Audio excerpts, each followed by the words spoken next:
Bling sisters. Welcome to the Silver Shells Bling Party. We're the Bling sisters. Jewelry, bling, fashion, that's our destiny. We're inviting people to join the Bling sisters. Bringing entertainers from around the world. We help you find places to go. We sell you the jewelry to take you there. Glam up, accessorize. Let's get out of the living room and out on the town. Up and down the 101, glamorized party and having fun. Sonoma, Santa Rosa, Bodega Bay, Windsor, Catani, Roner Park, Petaluma, Hillsburg. We're the Bling sisters. Welcome to the Silver Shells Bling Party. We're the Bling sisters. Jewelry, bling, fashion, that's our destiny. We're the Bling sisters. Welcome to the Silver Shells Bling Party. We're the Bling sisters. Jewelry, bling, fashion, that's our destiny. We talk, we chat, we have conversations with interesting people from around the Bay. Come on, join the Bling Sisters.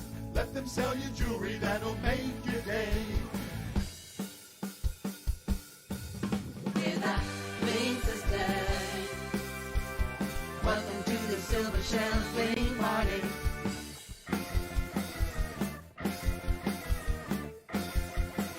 Welcome to the Silver Shells Bling Party.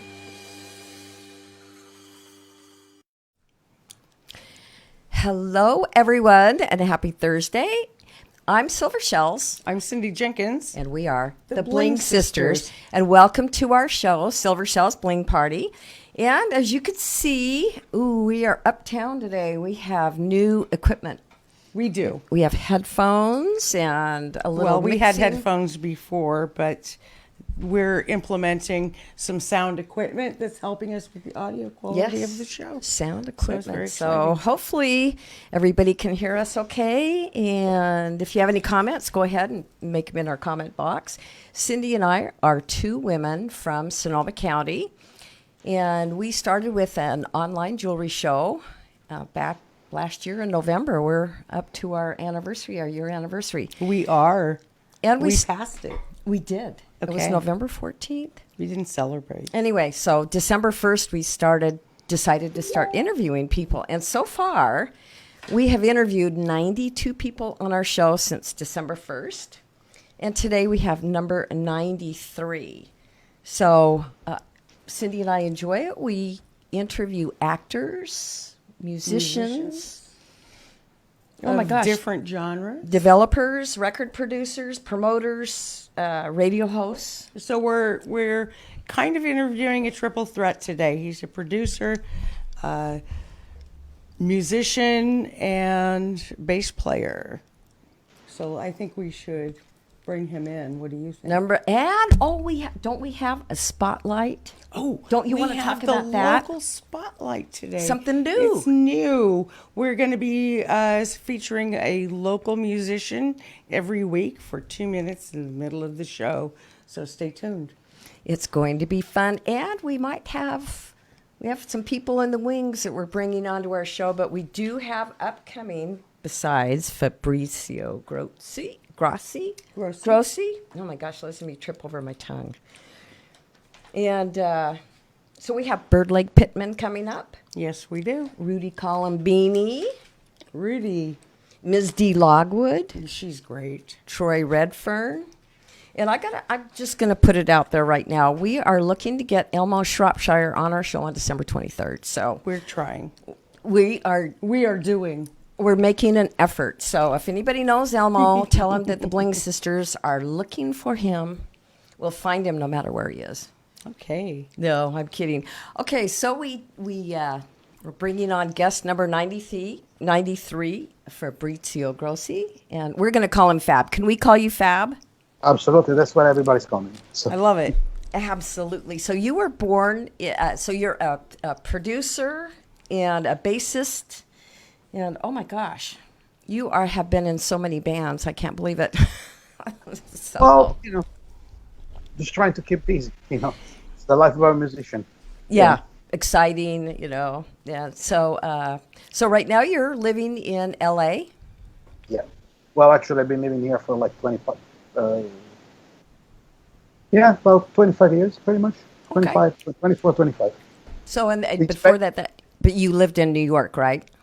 Yeah, that was my. I mean, I did the actual, I guess, the Italian immigrant route from Italy to New York, and then it was either Long Island or Florida, and I picked California. I don't California was a good choice. It was an excellent We're choice. glad you're here. I didn't So regret it. Never. so everyone, so you were born in Milan, and you what kind of music did you listen to when you were a kid? Did you listen to pop, rock? Well, Italy back then is obviously it's not what it is now. The funny thing is, even though like I would say junior high years were like more rock dominated, including the early years of high school as well. It didn't start off like that. And when I was a kid, we'll hear the music on the radio. The radio obviously would not play rock music, impossible. However, they played a lot of soul, funk, and R&B Blues? for listen, much more like I would say for like from James Brown to Earth, Wind and Fire, and that kind of stuff. It's Tina Turner. I mean, it was like really strange because actually that's the music that I like the most. Right. I'd never really understood why there was like that race section, but actually that was really good because together with Italian music, I would hear these things coming in and out, and then obviously I got more into I would say intensively. I remember that when I was 4, and I know that this is like, how can you remember that? Well, big thing on a Saturday night, they had this TV show these TV shows that go on for like 2 or 3 hours with guests and everything. I remember it was a show in black and white. I found out later, everybody in the band and all of it. But James Brown did his first live performance in Italy on the Italian TV, and it was just insane. I remember that's something that really hit me incredibly. And right after him, it was Bob Marley. Bob Marley. And I got incredibly attached to Bob Marley. And actually, the first I would say guitar-driven musician that I got to kind of like not like as a guitar player, but not as a band, because obviously Beatles and Rolling Stones around the house, they will be definitely getting their fair share of playing. But in terms of like a guitar, somebody that's known for the instrument, that was Carlos Santana. And it's funny enough because all these names that I'm just mentioned, they keep coming back and they're still with me right now. And regardless of everything that happened throughout the years, it's still some sort of my main influence. Your main. Have you met? Like, did you meet Freddie Mercury? Did they go in? Were they there in Italy? Did they tour there? Actually, it's funny that you're mentioning that because when I was about to turn 16 and I just started playing, in Italy was common during those years, like mid 80s, to send your kids to England for a couple of weeks to stay with the family so they could practice English and all that kind of stuff. Well, that summer I went there. And I ended up going to this show. It was Castle Donington. It's like a monster of rock, like 120,000 people. And a lot of friends of mine from Milan were there as well. So we saw a bunch of different bands. Funny enough, a lot of musicians that premiered that night ended up being people that I ended up working with or, became friends. So it's just kind of like a strange cycle. Yeah. And I remember Whitesnake, the first incarnation of Whitesnake, the more soul blues, not the hair band that everybody knows here in the States, headlined that show, and they played a cover of Bobby Blue Bland, "Ain't Love in the Heart of the City," and that thing, the way they turned the whole thing around with that song, it just really touched me. 4 months later, Queen played the only show that they've ever played with the original lineup in Italy. They played in Milan, and I was there probably like 5 row from the stage, and I still have goosebumps. I mean, that was my closest encounter with Freddie Mercury, but it was just I still see it. So did the reaction of the audience have an influence on you at all? Yeah, that's when you perform live, it's something else. It doesn't matter if it's 100,000 people or 5 people. It's just that's the fact that you're there with other people, other friends, and you're communicating, and you just hang out, and you can easily detect the actual mood of the people and the reaction. That's something that I think people don't necessarily realize, that when they see music or when they hear music, their whole body language, their faces, the eyes change. And being sometimes upstage and having sometimes lights there, I can see the faces of people, and you can see the way you are kind of like affecting, Right. and that's, like I said, that's incredible. And also, I guess sometimes when you're up there, and and you have like sometimes like these big festivals that we play with Supersonic Blues Machine. Sometimes you have like 8 or 10, 15,000 people. And I remember the second show that we did, thanks to the guests that we had in the band that night, we were headlining one of the biggest blues festivals in Europe, and that was our second show. Into song number 2, people were singing along. And it's just like, how the hell did you know the song? I mean, the lyrics of the song, and actually hearing people singing your lyrics. I mean, I'm actually the main writer in the band, but definitely take care of most of the lyric content. And so it kind of like hits me particularly. So it's just an overall otherworldly experience. It's you cannot quantify it, but it's a serious drug. Let's put it this way. Yeah, having people sing your songs. So you when did you decide to actually move to New York or move to America? How old were you? 21, 20 or 21. I mean, the idea was already there because in my late teens, we were signed with Sony in Italy, and the label sent us a few times between New York and Canada. I mean, that part of upstate New York and Ontario to play. There was a great live scene back then, and so we could practice and just practice English and hang with American or English-speaking musicians and all that. So I mean, I was already getting in and out, and the thing is, so the way that people were running the sounds, and they were dealing with music was more like closer to what I thought it should have been. Okay. Instead of like how people were dealing, at least with our kind of music in Italy. So there was always an interest. And I mean, I was doing quite well. Even though I was very young, I was playing with a bunch of different Italian artists that were doing shows on the weekends. So it actually was pretty good. But, it wasn't really the kind of stuff that I wanted to do. Since my band broke up, as usual, and I said, you know what, I either do it now, or, I mean, I don't know, when am I going to wait later? So that's pretty much what did it. All right. So you decided, and then when you moved to New York in 1999, you met someone. What in the world? I dropped my notes. So anyway, what was it? Be Happy, Nina Hagen. Oh no, that actually was in Los Angeles. That was in Los Angeles. Okay. I started to work. See, actually, that was the first big collaboration that I got in LA after moving here from New York. Okay. New York actually is very responsible for a lot of things about me, about where I ended up in turning musically, to kind of get into a little bit more like the music community here in the States, and get to meet a lot of great people, and just kind of I guess fine-tune a little bit everything that was about me with music, because nowadays everywhere you go, maybe the language changes a bit. Changes, but everything else is pretty much the same.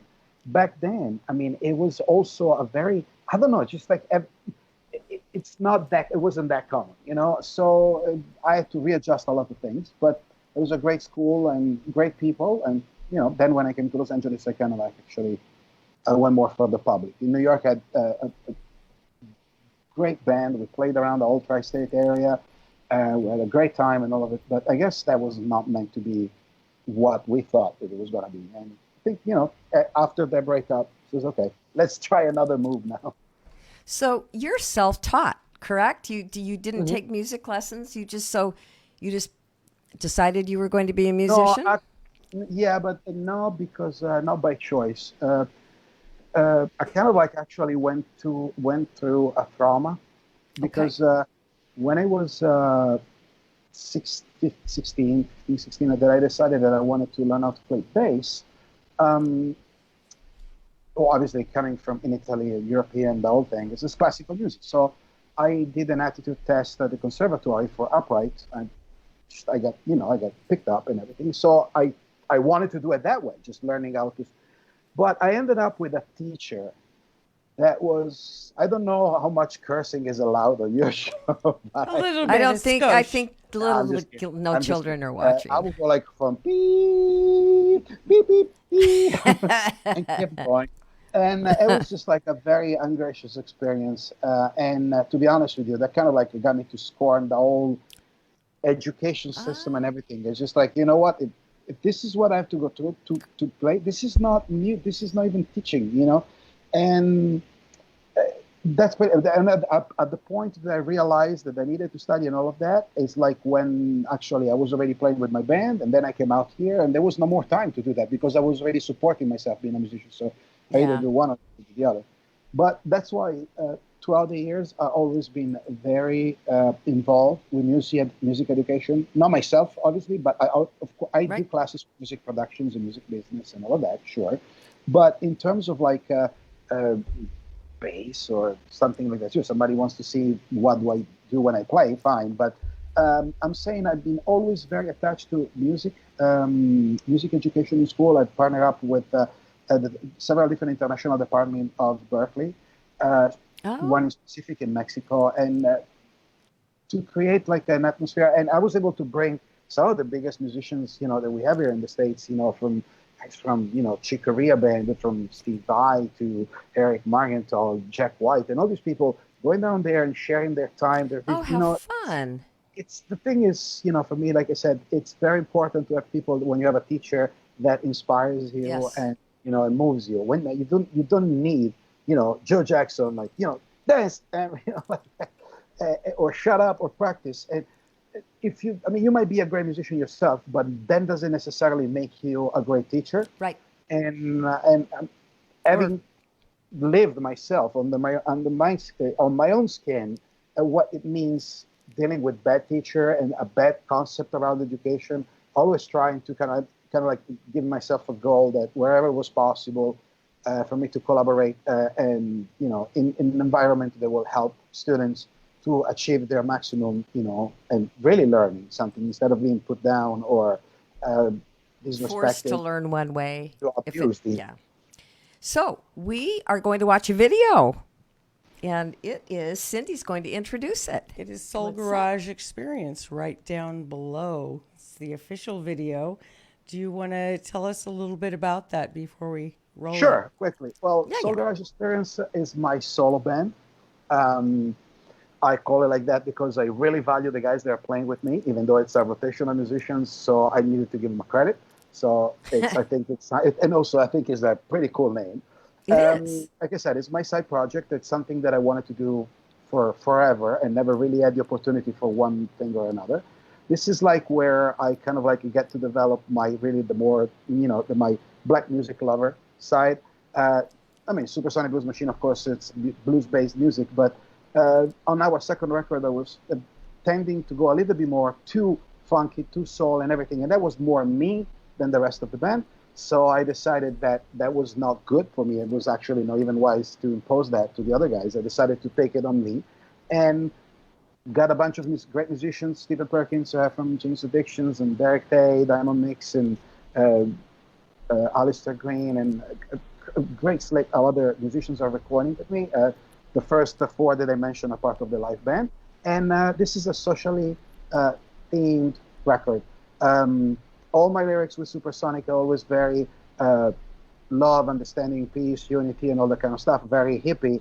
But on Soul Garage Experience, there is also not my political side, because it's not political, but it's kind of like the harder side on the social on the social aspect. In other words, I like to, when people ask, but how social you're getting in that record? Well, I would say, do you know what Tom Morello does? Yes. Okay. Well, just think of me as one of his cousins, Okay. And that's why the video right down below talks about a lot of thematics like income inequality and disparity and homelessness. the homeless situation that we have in Los Angeles and around the world. It is insane. I wanted to direct and also film and edit the video because I just wanted to make sure that the images were giving a real impact, because it's easy for us to discuss about like discrimination, racism, income inequality, gender inequality, and all of that. But when we talk, to show a video, I needed stronger images. And I think using the situation of the homeless, it's kind of like it gets people to understand, well, hold on one second, this is something not right. That's Los Angeles, what happened? So that's what the whole story is about. Let's Excellent. roll it. We'll be back. I'm ready. Roll it. Rolling. Rolling.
No one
And we are back. I'm Silver Shells. I'm Cindy Jenkins. And we are The the Bling Bling Sisters. And you're watching our show, Silver Shells Bling Party.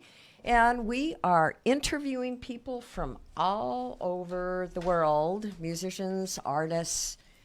And we have a new exciting segment for our show. We are featuring a local spotlight, a musician from our community of Sonoma County or the Bay Area, and giving them 2 minutes to promote themselves or whatever they want. So this gentleman is Josh. This is Josh Marin. Josh. And we're going to go ahead and run that now. And we will be back with guest number 93, Fabrizio Grossi.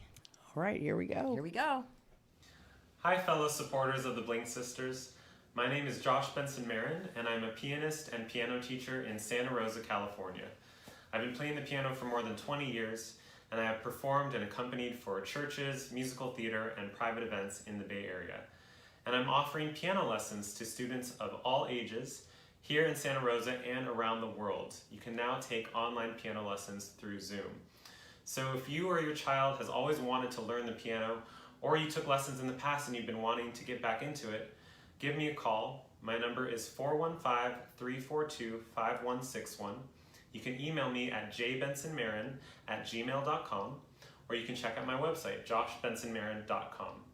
I hope to hear from you, and thank you to the Bling Sisters for featuring me on your show, and continue to watch Bling Sisters live.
And we're back. We are back. That was our spotlight on Josh Marin. On Josh Marin. So if you'd like to Take piano lessons, just go ahead and call the number that was on the screen. That's right. That's right. Josh seems like a very nice person and quite a wonderful classical player. wonderful. He's wonderful. So we are back with our 93rd guest. And I'm Silver Shells. I'm Cindy Jenkins. We're the The Bling Bling Sisters. Sisters. And we're going to say hi to some people right now. So I want to say hi to Nafamara. Happy birthday, Awa. Crowbar, I love you, baby. Lisa, hi, Lisa. Gary. Jeff Butler. We're waving to Gary. Sherry. Sherry. Gary Chateau. Timothy Pyle. Greg Wilson. Rooney Airfield. Uh-oh. Les Where that Edwards. goes. John Davidson. John Davidson. We're saying hi to everybody. Okay. Hi to Zach, Kevin, Sabrina. I love you guys. My little Okay. family. Let's talk to Fab now. All right. So it'll be what it is, but it better be funky with soul, a bit of blues, and gotta rock hard. Is that your motto? Yep, Yep. exactly. At least the music that I like, you know. So you it seems like so when you went to you went to New York, and then what made you decide to go? It was the lesser of three evils, or the more fun of the three places. Again, my band in New York broke up. We were still very good friends with everybody, but you know, for a bunch of different reasons. And I guess my previous band broke up, and I moved to New York. This as well. That implies another move. Well, not necessarily. It's just that maybe a couple of years before that, we started to come out to Los Angeles at the end of January to attend the NAMM show, which is a music conference, with all We know brands. now, yeah. Yeah. We've And, had some. I kind of like had a good feeling. And I said, you know what? Again, what do I got to lose? So Right. that's it. That was very, not too much thinking. So you packed up and you moved to L.A. Hmm. Yeah. Oh, yeah. What was the difference between like L.A. and New York at that time? Was different jams, different whole Well, styles? you know what? The thing is, obviously, the weather, the architecture, the landscape, that's everybody knows that. When it comes down to my profession and being a musician that wanted to be either in band or performing or just kind of like do something that will require me to be somehow myself, it was very important to start to networking with people. One thing that Los Angeles has always been great, well, at least back then, and people told me that in the 80s it was even better, it was just like maybe you go to a club and the band that plays after you, I mean, it's like, I don't know, it's like somebody else that is a friend of another big band, and all of a sudden among the crowd you got, I don't know, the guys from Motley Crue, or you have the singer for Coldplay, you got some, and Metallica, it's like, it was very, no organic. careers, it's like you started to talk to musicians even if they were famous. I would say that I was 99%, 98% of musicians that I met, even established one, always been very, very, very cool people. Never had a problem of egos and stuff like that. I mean, again, it's not that I work with all of them. So Right, obviously, when you right. start to work with people, then you start to know other things. But at the personal level and dealing with people that were not necessarily the family or circle of friends, always been very, very gracious. And that's actually, it was great. While in New York, if you wanted to meet somebody, you might ended up in meeting a friend whose ex-girlfriend had a roommate that they used to date the cousin of the drummer in AC/DC.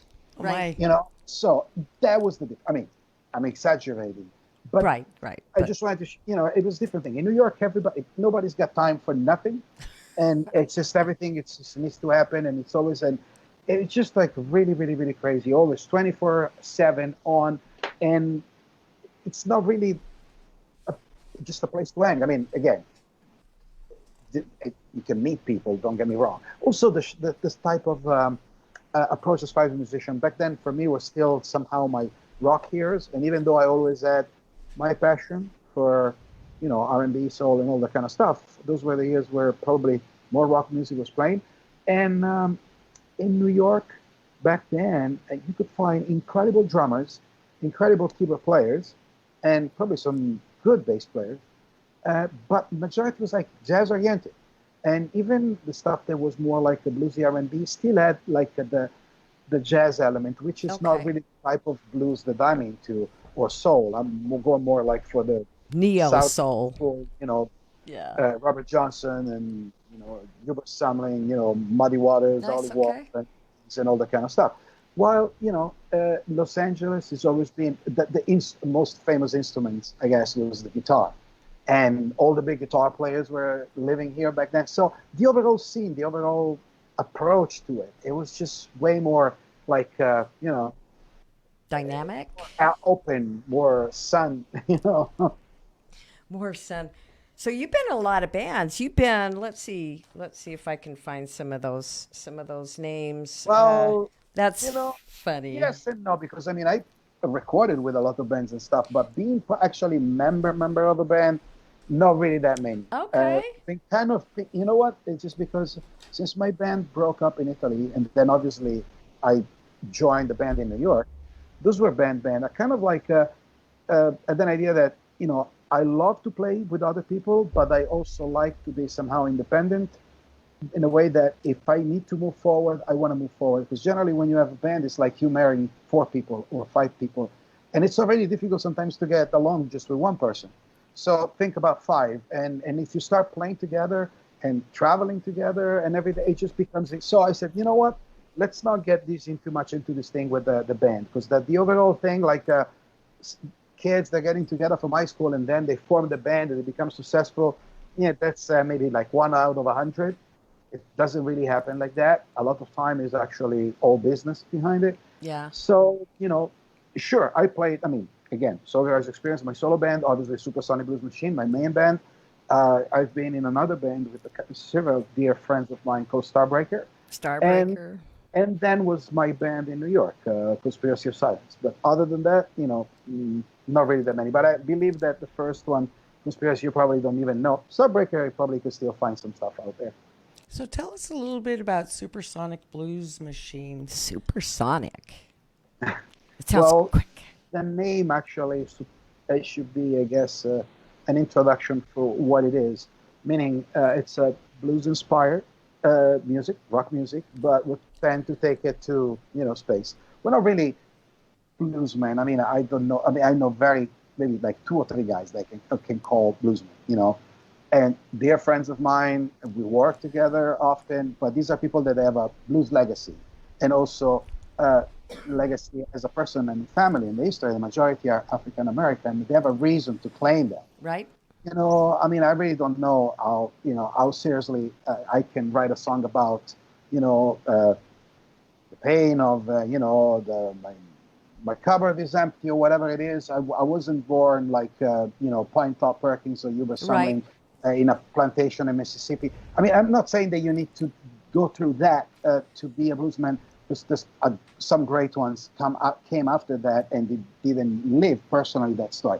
But that was part of their people. Right. They carry it to it. And what we do is obviously same thing with Soul Garage Experience, which actually probably has more blues element than Supersonic. We play like a very, very respectful tribute to blues music. Because it's just, I guess you have to give Caesar what Caesar's, Right. And in regards of Supersonic, it was not actually supposed to be a band. And it almost like happened by, not mistake, but it just happened. I was recording a song with Billy F. Gibbons from ZZ Top. He needed to prepare a new song for a commercial that ZZ Top was going to be doing for a Texas whiskey. How cliche, right? And at the end of the day, the song didn't make it because the director was able to clear another song that he was after. But Billy's record company and manager said, you know what, you guys worked on it. You guys used the song scot-free, no problem. Not going to even create a problem for Billy's presence or anything like that. So I asked Billy, hey, we should do something because I think this is pretty cool. It's got there's a particular flair. And he's like, well, you got one song, write 9 more and start a band. And, and when I'm not busy with my day job, I'll come and join you guys. I'm like, So I call immediately our drummer, probably most famous, I guess, rock drummer in the world, Sir Kenny Aronoff, that he played with everybody. And Kenny and I were looking to start something that was very jammy, because we actually met through Toto's guitar player and founding member, Steve Lukather, with his jam solo band. And we wanted to continue that kind of approach to music. So throughout the years, as my production, I started to hire Kenny a lot. So I produced Leslie West, and we worked with Joe Bonamassa, with Slash. Oh my gosh, yeah. And it was always us, him and I playing. So this time I say, hey, listen, I just cut this thing with Billy. He just gave me a crazy idea. Maybe this is what we were looking for. I'm going to send you something. So I send him this MP3. Within 10 minutes, he calls us back, because I was still talking with them in the studio. He says, hey, how long are you guys going to be there for? I don't know. We're about to leave. What? Is somebody there after you guys? No, I'm closing and we're leaving. It was my studio. I was like, don't. I'm coming there. He just got there with his stack, set up the drums. We ended up in recording the whole night. And that was the first song that we recorded for that record. It's called Running Whiskey. And right after that, I guess the rumors spread around. Billy ended up talking to some other people. And right in those days, I was producing a record with Warren Haynes from Allman Brothers and Government Mule. And he came to town 2 weeks after this recording with Government Mule. They were playing in downtown Los Angeles. I've seen Government Mule. I went to see him, and I was on the tour bus. As soon as I get into the tour bus, he's like, hey, man, so when we were recording, for sure, what do you mean? We just finished recording. But I just sent you the last mix last week. No, that stuff that Gibbons was telling me. But sure, what stuff? What Gibbons? What are you talking about? So he said, no, Billy told me something, and he played me that you did. I want what is it? Send me some stuff. Do you have some idea? So I explained him how the thing was developing. We started to exchange things, and 2 weeks later, he was in a studio in upstate New York that I often work with. But we created like a video connection, just much like this one. And I was in my studio in Los Angeles and pretty much recorded one song at distance, kept on the whole session for like 6 hours. And after that, we ended up in having the second song for the record. It's called Remedy, which actually features Warren Haynes on lead guitar and vocals. And I ended up in mixing these two songs. I sent it to the president of Mascot Records, for whom I already produced several records. And I thought, hey, listen, this is what's going on. Blah, blah, blah, blah, blah, blah. And he offered us a deal immediately. And, and we are. And here we are. So we got a good video. We have right now. Right now. Roll it. Before you start it, this is actually our new singer guitar player. This is the first song that we were studio song that we recorded with Chris Barris. Okay. And it's a little bit of a departure from the old days because this is more like the new Supersonic Blues Machine sound. Okay. So I hope you guys like it. We will. I think we Thank will. you.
And we are back. I am Silver Shells. I'm Cindy Jenkins. We are the Bling Bling Sisters, and you're watching our show, Silver Shells Bling Party.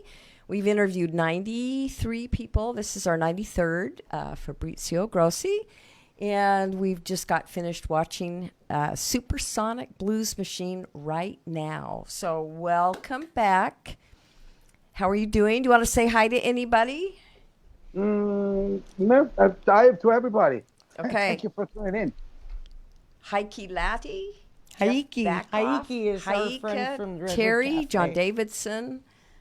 So we got some good people watching. All right, so now with COVID and everything, what are you doing now? The word. Yeah, I can't. I mean, it does affect everybody, and it affects every inch of us.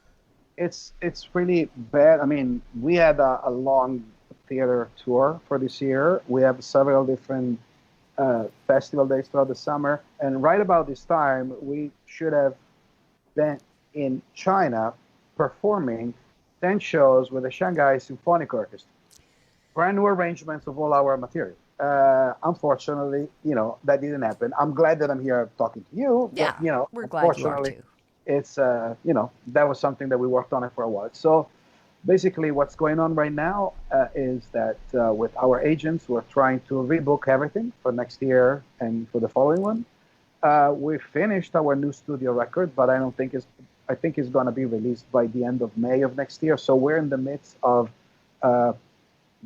addressing, discussing, and fighting with the record company about the campaign or the spread out and stuff. But no, I'm just joking, because this time we're seeing eye to eye. So it just takes a little bit of time. We have a new management, and hopefully we're going to be able to do more stuff domestically, because we're somehow of a super band in Europe and around the world. And in the States, we didn't really play that many shows. I mean, the ones that we did were great, but I wish we could have done, as much as we did in Europe or as much as we did around the world. So that's what's going on with Supersonic. And as far as Soul Garage, obviously, I just released the first single, the one that you guys played before. Yeah. I'm going to have another song coming out right before Christmas. And then again, the full record is coming out in January. And let's see what happens in terms of live engagements and stuff like that. Because actually this year, together with all the work of Supersonic, I already had a couple of other months of shows prepared with Soul Garage Experience, even though we didn't have anything released. But, I guess I have a good agent in the UK, and he believes a lot in what we do. And so he was able to get us a bunch of stuff. So just trying to get everything readdressed and see what's going on, Studio work, unfortunately, it's a blessing in disguise sometimes, or sometimes it's a curse that I work with a lot of international artists. Independent, I'm not necessarily everybody has to be a big star, but that means a lot of flying, a lot of traveling, and we had 3 great big records that we were going to be doing this year that we cannot, because obviously there was a lot of people flying in from Europe, from Eastern Europe, and some other in Australia. So it's just a major mess. So we're just trying to make the best out of the worst, I guess. Could you jam all together over Zoom? No, because of the delay, you can't. Yeah. So you'd have to send a track. We have friends, they record a track, send the track to their friend, they lay it down, then it goes around, and then they come with the finished product. There's no such thing. I mean, I've been looking into to be able to do something like that live, but at the moment, not even at a government level. Actually, probably they got it even worse than us at this point. Let's not get there. No. All the communications, like video communication platforms, even the professional ones, they always have a latency that hasn't been dealt fixed. with. There's always a lag. It's like the ohm, Mm-hmm. So, well, what time is it? How are we doing? It is 6:50, a little bit past our time. Okay, we're good. And I think we're going to have to sign off. We are. But we have another lovely song by the Supersonic Blues Machine featuring Warren Haynes. Remedy. Why don't you tell us a little bit about that before we go? Well, that's actually was the song that I was talking about it earlier when I said Warren, and I started talking when we were on the tour bus. And this actually is the second single. out of our first record, and it's a very particular song. Again, really love the lyric content. It's a song about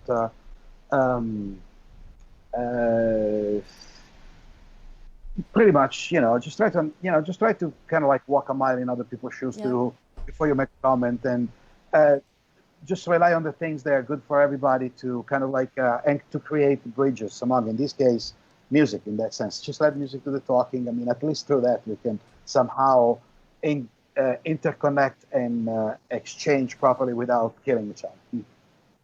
That sounds good. Right Well, on.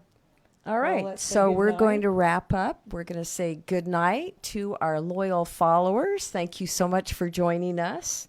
And thank you, Fabrizio, for being so willing to join us. Well, thank you guys for having me, and thanks everybody. Happy Thanksgiving. And Absolutely. remember to sign up to be an organ donor. That's for Walter. I love you guys. Okay. All right. All right. Bye. Good night. Bye-bye.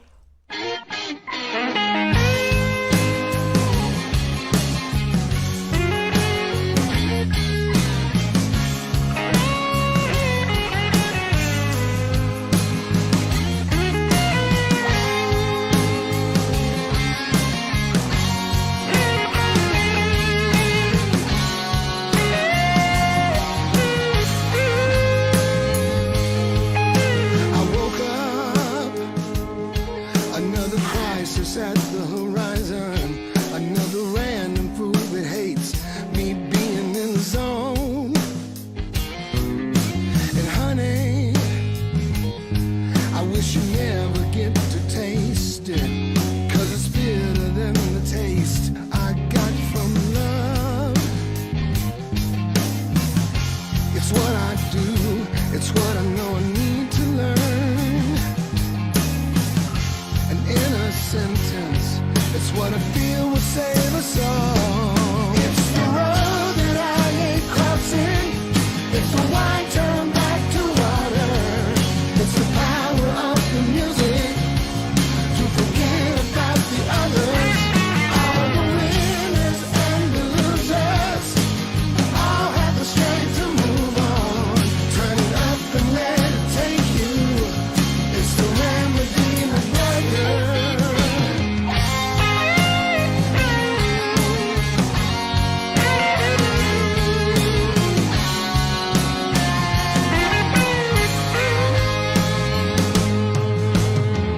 Haters always lurking in its sunrise. On the social with a post that won't leave you alone. And honey, another breakdown and a showdown. Another crazy thought that crosses through my mind. It's what we do, it's what I know I need to learn. An inner sentence, it's what I feel